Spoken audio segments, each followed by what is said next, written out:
నా పేరు కుమ్మరి రాజు. నేను వివేకానంద రైజింగ్ సొసైటీ అధ్యక్షుడిని మల్కాజ్గిరి.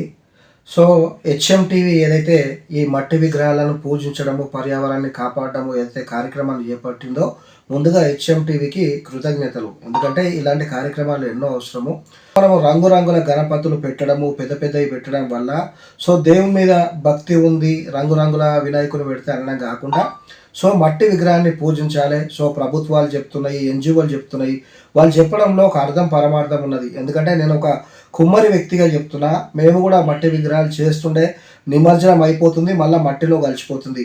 దాంతోపాటు మనము ఏదైతే పసుపు కుంకుమ అవన్నీ పెట్టి పూజిస్తామో అది నీళ్ళల్లో వేయడంతో పాటు అక్కడ ఏమైనా బ్యాక్టీరియా క్రిమికీటకాలు ఉండడము దాన్ని కూడా నివారించడానికి అవుతుంది. ఇప్పుడు చూస్తున్నాము ఏదైతే పెద్ద పెద్ద విగ్రహాలను యువత అంతా తీసుకొస్తున్నారో చాలామంది కరెంట్ షాక్కి గురి అయ్యి చాలామంది ప్రాణాలు కోల్పోవడం జరుగుతుంది.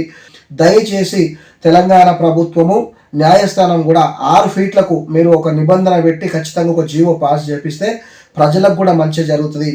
ఇంకోటి కూడా యువతకు కూడా నా తరఫున ఏంటంటే కొంచెము అంబులెన్స్ ఏదైనా ఎమర్జెన్సీ పోవడానికి కూడా కొంచెం దారి వదిలి మీరు మండపాలు ఏర్పాటు చేసుకోవాలని చెప్పి కోరుతున్నాను. ముఖ్యంగా మట్టి గణపతిని పూజించండి, పర్యావరణాన్ని కాపాడండి.